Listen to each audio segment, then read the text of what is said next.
Assalamualaikum warahmatullahi wabarakatuh. Perkenalkan, nama saya Harti Yunisi dari jurusan PKMI UIN Raden Intan Lampung. Saya akan menjelaskan materi tentang hakikat manusia dan masyarakat dalam perspektif Islam. Materi yang pertama itu tentang hakikat manusia dalam Islam. Pada hakikatnya manusia terdiri dari dua unsur, yakni jasad atau materi dan ruh imateri. Dari kedua unsur yang tidak dapat dipisahkan itu diberi berbagai potensi seperti indera, akal, hati, dan lain-lain. Dengan memberdayakan potensi-potensi tersebut ke jalan Tuhanlah manusia dikatakan sebagai sebaik-baik makhluk hidup ciptaannya dan insan kamil atau manusia sempurna. Dalam hakikat manusia dalam Islam itu yang pertama proses penciptaan manusia. Tuhan menciptakan manusia terdiri dari unsur ruh dan jasad. Rohani dan jasad adalah dua unsur yang tidak dapat dipisahkan satu sama lain dan keduanya merupakan satu kesatuan dan saling menyempurnakan dalam pembentukan manusia.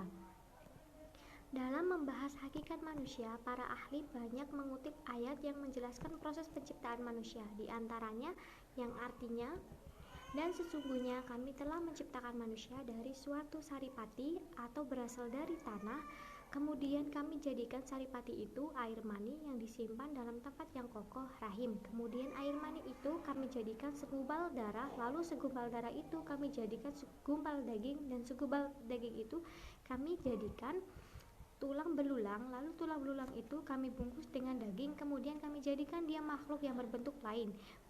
Maka Maha Suci Allah pencipta yang paling baik. Dalam Quran Surat Al-Mu'minun ayat 12-14, proses jasadiah manusia mulai dari saripati tanah sampai dari sempurna secara jasmani telah termaksud dalam ayat di atas. Namun jasad itu ditiupkan oleh ruh ke dalamnya sehingga ia menjadi manusia. Dalam doktrin Islam, Adam dan Hawa adalah manusia pertama. Sebelum Adam dijadikan terjadi dialog antara malaikat dan Tuhan.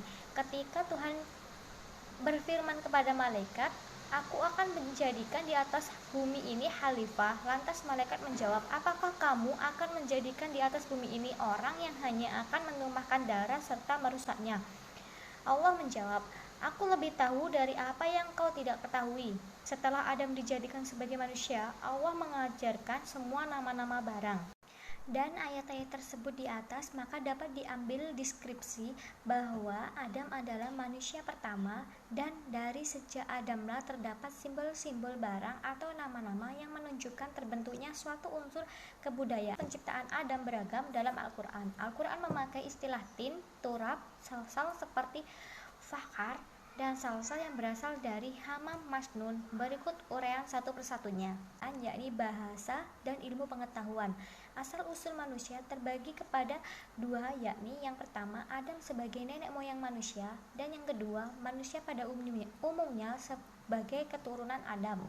Penyebutan asal-usul kata tin antara lain terdapat pada Quran Surat Al-Mu'minun ayat 12. Pada umumnya para mufasir mengartikan kata tin dengan saripati tanah, lumpur, atau tanah liat. Ibnu Katsir, Ahmad Mustafa, dan Jamal bahwa kata tin berarti bahan penciptaan Adam dari komponen saripati tanah liat.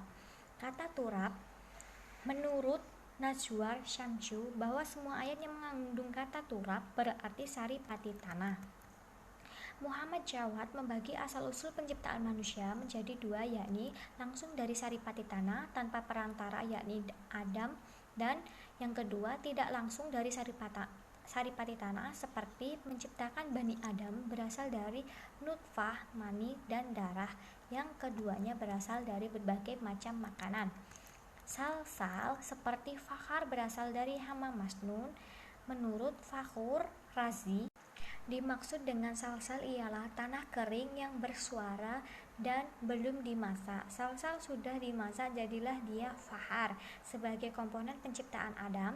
Sedangkan kata salsal yang berasal dari hama jadi kering, seperti barang-barang permata yang dicairkan dan dituangkan dalam cetakan. Nun, menurut Al-Marahi, ialah tanah kering keras bersuara yang dapat berukir warna hitam, yang dapat diubah-ubah, yang tuangkan dalam cetakan agar menjadi Materi yang kedua dalam hakikat manusia dalam Islam adalah istilah Al-Quran tentang manusia dan perangkat jati diri manusia. Yang pertama itu insan. Kata insan jika dilihat dari asal katanya dari al-uns atau anisa dapat berarti jina. Menurut Musya Asy'ari bahwa atas dasar insan dari kata anasa mengandung petunjuk adanya kaitan substansial antara manusia dengan kemampuan penalaran. Insan berasal dari kata nasia, berarti lupa atau salah. Manusia mempunyai sifat salah dan lupa. Manusia lupa terhadap suatu hal disebabkan ia kehilangan kesadaran terhadap sesuatu. Oleh karena itu, dalam kehidupan beragama, orang yang lupa dibebani hukum atau tidak diminta pertanggungjawaban seseorang dalam keadaan tidak menyadari atau lupa terhadap perkataan dan perbuatannya. Kata basyar adalah jamak dari kata basyarah yang berarti permukaan kulit kepala, wajah, dan tubuh yang menjadi tempat tumbuhnya rambut. Ibnu Barzah mengartikannya sebagai kulit luar. Al-Lais mengartikannya sebagai permukaan kulit pada wajah dan tubuh manusia. Oleh karena itu, kata mubasyarah diartikan mula masah yang artinya persentuhan antara kulit laki-laki dan kulit perempuan. Di samping itu, kata mubasyarah juga diartikan sebagai al-iwat atau al-ijma yang artinya persetubuhan antara laki-laki dan perempuan. Materi yang kedua dalam hakikat manusia dan masyarakat dalam Islam itu ada hakikat masyarakat ummah dalam pendidikan Islam. Yang pertama hakikat masyarakat.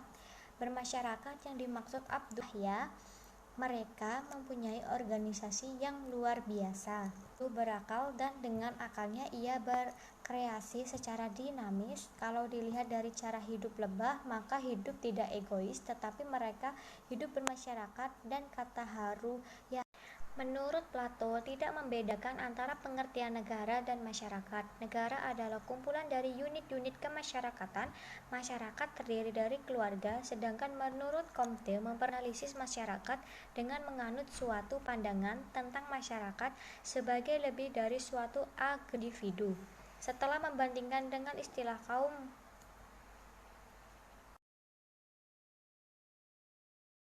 ummah, menurutnya berasal dari kata amma yang artinya qasda dan berniat keras.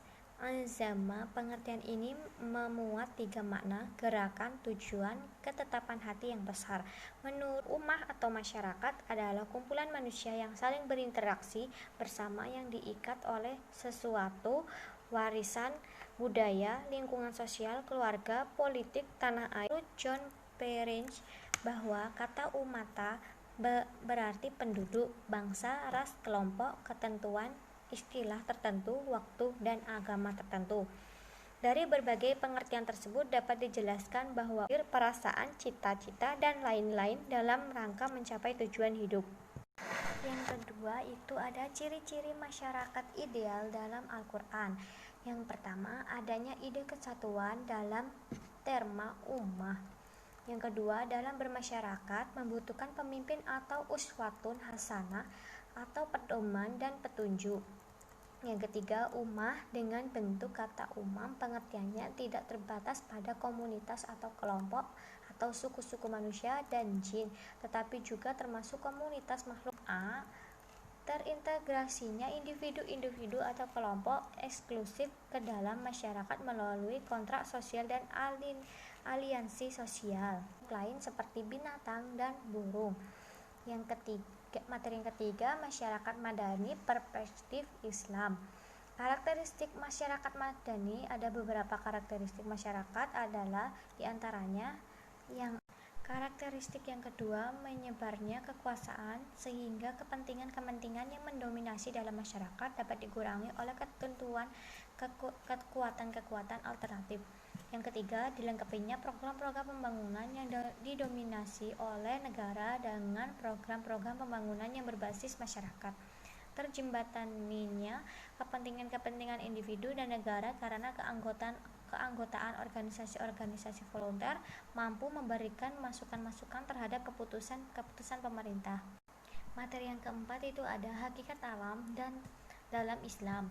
Dari berbagai ayat-ayat Al-Quran dan berbagai penafsiran para ahli dapat dirumuskan beberapa pandangan Islam terhadap hakikat alam, yaitu yang pertama, seluruh alam ini adalah makhluk Allah dan diciptakan dengan punya tujuan tertentu, yakni semua menghadap Tuhan.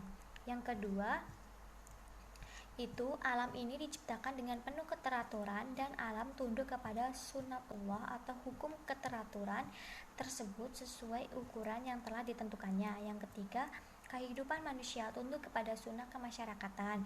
Yang keempat, seluruh alam ini tunduk kepada Allah, baik pengaturan, pemerintah atau perintah dan kehendaknya. Yang kelima, alam ini merupakan nikmat Allah bagi manusia. Materi yang terakhir itu ada fungsi pendidikan dalam masyarakat. Menurut Puraji, bahwa pendidikan sebagai lembaga konservatif mempunyai fungsi-fungsi sebagai berikut. Yang pertama, fungsi sosialis. Yang kedua, fungsi kontrol sosial. Yang ketiga, fungsi pelestarian budaya masyarakat. Yang keempat, fungsi latihan dan pengembangan tenaga kerja. Yang kelima, fungsi seleksi dan alokasi. Yang keenam, fungsi pendidikan dan perubahan sosial. Yang ketujuh, fungsi reproduksi budaya. Yang kedelapan, fungsi difusi kultural. Yang kesembilan, fungsi peningkatan sosial. Yang kesepuluh, fungsi modifikasi sosial. Ada dua fungsi yang sangat penting menjadi sumber utama dalam pembentukan karakter, ialah yang pertama, fungsi memindahkan nilai-nilai agama, dan yang kedua, sekaligus pembentukan karakter anggota masyarakat. Dari pengertian pendidikan Islam, maka fungsi pendidikan adalah mulia dan keterampilan yang diperlukan dalam menjalani hidup bermasyarakat yang kompleks. Dalam masyarakat ialah yang pertama, mengembangkan, memperbaiki, memimpin, melatih, mengasuh potensi sebagai anggota masyarakat untuk memiliki kekuatan spiritual, keagamaan, ilmu, akhlak. Kedua, pewarisan nilai-nilai agama, nilai-nilai budaya, dan norma-norma sosial, nilai sosial. Yang ketiga, pendidikan berfungsi sebagai alat kontrol sosial. Yang keempat, pendidikan berfungsi sebagai alat pemersatu dan pengembangan pribadi dan sosial. Kesimpulan dalam materi yang saya jelaskan adalah pada hakikatnya manusia terdiri dari dua unsur, yakni jasad dan materi. Terus, sebelum Adam dijadikan. Sekian penjelasan dari saya. Apabila ada kesalahan, saya mohon maaf. Saya akhiri. Wassalamualaikum warahmatullahi wabarakatuh.